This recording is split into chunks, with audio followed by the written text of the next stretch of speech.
All right, today we are ranking the skills in Donkey Kong Bananza way too early. We have the demo, which I have played for an hour, and we have all of the footage that we've seen. We have all of the information about the core skills for Donkey Kong. And so I want to take a look at what we expect will be the most useful to get right away, and which ones are going to be the least important to get early on or potentially even ever. So we're going to start out with perhaps the most basic skill point here, which is the health. Now, there are a lot of ranks to this, and each one increases your maximum health by 1 heart. And I think this is going to be a perfect one to start with because this is going to be, I think, an average skill. More hearts is always good, but for more experienced players, I don't think that this is going to be a particularly difficult game. Dying doesn't have that many harsh consequences. You just lose a little bit of gold and go back to your old checkpoint. So I think this makes a perfect one to start off average at C, and it will be good to get when you don't have anything more important to spend on, or if you're struggling a little bit with combat. The next one we're going to look at is here the apple juice. These juice containers are interesting. They're extra equipment that you can carry with you. You can always carry 1 apple juice and 1 melon juice. We'll talk about that in a second. But what these skills do is increases the maximum number of apple juice cans you can carry to 2. So what does apple juice do? Well, it automatically refills your hearts if you die, kind of like a fairy in The Legend of Zelda. And because you can always carry at least 1 apple juice, and it's not going to be hard to go and just buy another one at whatever the nearby store is, I'm going to rank this below the hearts. I'm going to put this at the D. So it refills your hearts, that's great, but having more hearts is going to be better than that to make sure you don't die in the first place. And you can always carry 1, and you can just go and buy another one if you really use it up. So I just don't really think that this is going to be all that useful, especially early on. The next power up is interesting though, Melon Juice. Melon Juice allows you to go into a new Bonanza right away, even if you don't have your energy meter filled. And again, you always start with the ability to carry 1 of these, so that limits the usefulness of being able to carry 2. But we've seen that there are some really powerful combos that you can make with these transformations, and potentially going right into 1 or even 2 sets of transformations without having to refill your energy in between could make for some pretty wild combos to let you reach places you're not even supposed to reach. And so because of that, I think that this is a lot better than the apple juice that refills your hearts, because of the power of those transformations and those combos. So I think this lands squarely in the B tier. Okay, so the next one we're going to look at is the Bananergy. What this does is has your Bonanza transformations last 30% longer. And as we were just talking about, those transformations are really going to be a key part of the complexity and the skill ceiling of the gameplay. And honestly, the 30% longer will simply become the new default. You could really just say that we're starting with less Bonanza duration than we're really intended to.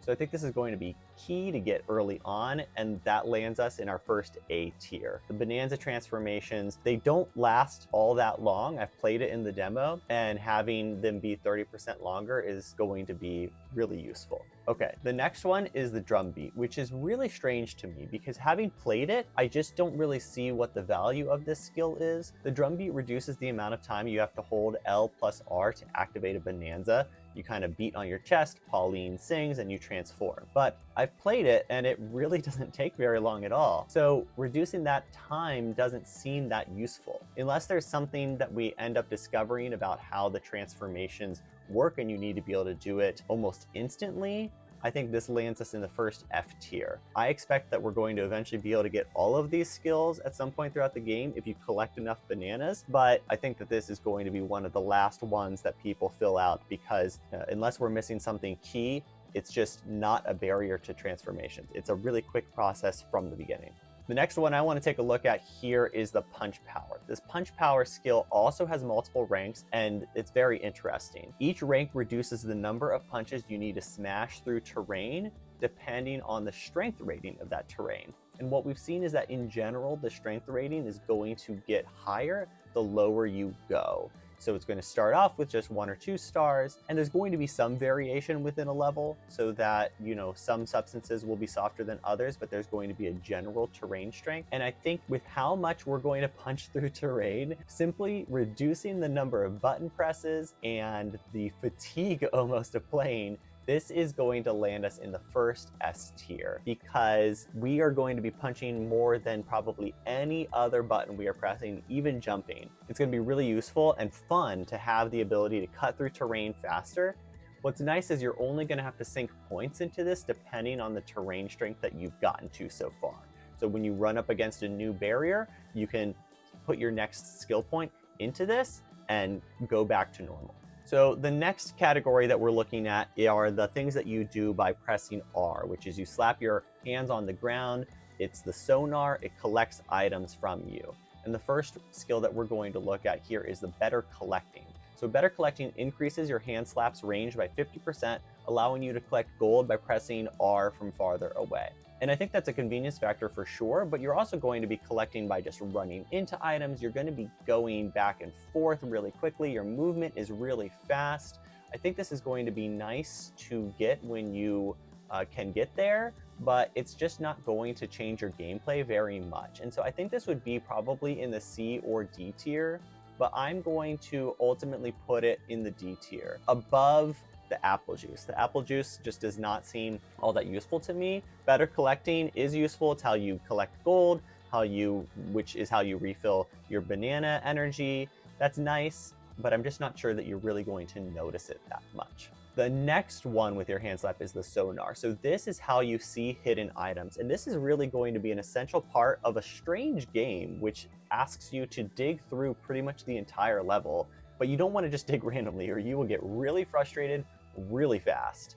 And so this Sonar is going to really help you identify where to dig and make sure that you're sort of feeling clever and smart with how you're spending your time. The Better Sonar specifically increases that range by 60%. And we've seen this already in the demos and in the directs. This is going to be really helpful in order to find those hidden collectibles, not just bananas, but the fossils, treasure chests, everything like that.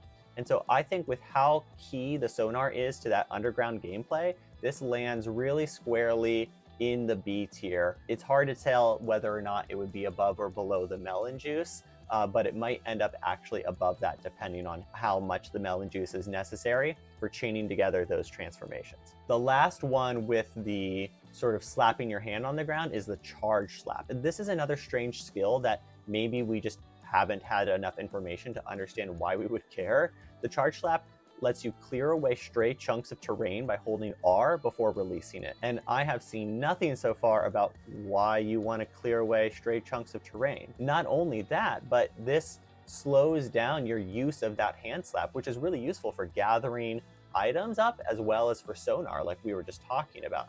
This actually just slows down your gameplay, and I'm not really sure to what end. So I'm gonna put this back in the F tier along with that Drumbeat, and probably the lowest tier skill here. It's a very strange one to me, but it's possible that we'll find some gameplay purposes for why it's in here, but ultimately it might just be a bit of bait to fill out the skill tree. If my suspicions are right, it's just not really going to be that useful. Okay, now we're looking at ways that change how you move and actually add some new skills. And we actually come now to the first and only brand new skill that's in the skill tree, and that is a spin jump. All of the other skills that you have are really available from the beginning. And I'm talking about your movement abilities, your jumping, rolling, double jumping with a chunk in your hand, everything else you can do with the chunk. But this is the one key skill, with one exception we'll talk about at the end here, but the one core skill that isn't available at the beginning. This is a spin jump. It's a lot like it is in Odyssey. You spin the left stick around really quickly, and then once you're spinning,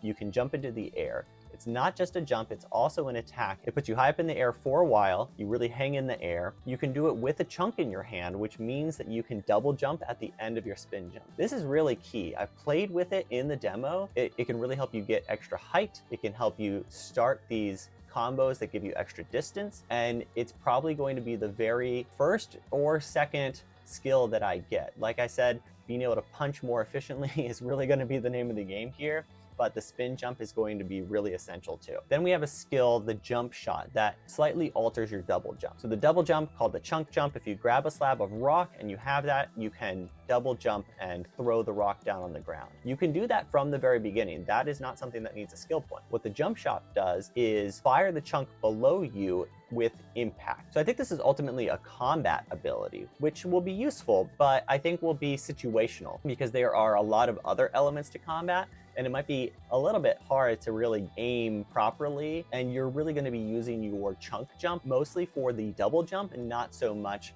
for its combat. So I think that this will be nice to have, and depending on the enemy types, there may be more situational uses for it, but I think it lands squarely in the C tier. Then our last remaining two are about turf surfing. And turf surfing is a really great way to have fast lateral movement in this game, which is really important, just kind of smooths out the gameplay. You're always going to be having one of these slabs of rocks in your hand for a lot of different reasons. You can just surf on it just like a shield in Breath of the Wild, and it's a lot of fun. You can go really fast, and a lot like the Bananergy, what we're looking at here is actually just a new normal. What the better turf surfing does is lets the terrain dissolve at a slower rate. So it just lets you go longer. You see the little clock symbol in the lower right corner there. And I think a lot like the Bananergy, when you have something that is a skill point to go longer, what it really means is what you're starting with is just a weaker version of what the skill is supposed to be. So I think people are going to really want to get this skill early on in order to not have the frustration of turf surfing ending before they're ready for it. And so because of that, I think that this is a really important B tier skill, probably the most important one because of how key movement is and how frustrating it would be to, lose out on the time with turf surfing that you're really supposed to have. You just have to invest a skill point in order to get there. And the last one is actually one other ability. I was talking a lot about the spin jump, which I think is the most important core ability here, but here we have a situational one. It's the surf, which I think is by far the best name of these skills. I think it's hilarious. It kind of just points to the humor of this game, that they took turf surf and just turned it into surf. What it does is allows you to grab the slab and surf on the water. That's obviously something you're going to want once we get to those watery worlds. We just don't really know exactly where those are going to be. And before that, it's not going to be very useful, right? So it's very situational. You can swim. In fact, there are even items that help you swim faster, but surfing across is probably going to be by far the fastest. So you're definitely going to want that once you get to that first watery world. Still, I think that lands in kind of a C tier, maybe ahead of the higher hearts, because it is a core skill you're going to want once you get to those places where it's useful. Well, that's my tier list. What do you think? Do you agree or not? I'm going to put the tier maker in the description below so you can fill it out. If you think that I've ranked something way wrong, let me know. This is obviously way too early. The game doesn't come out for a couple more weeks, but we have a lot of information here. I've played with some of these skills. I think that we're really going to see how important it is to improve your punching and get those core skills and Bonanza transformations improved, and everything else will fill in when we can. We don't even know how long it's going to take to get all these skill points. It may be easy to fill this out, or you may have to really be careful with these. But let me know what you think in the comments, and maybe we'll redo this once we have some gameplay and I get to find out whether or not that charge slap here has any usefulness at all, or is just kind of bait for new players. All right, thanks everybody. Talk to you next time.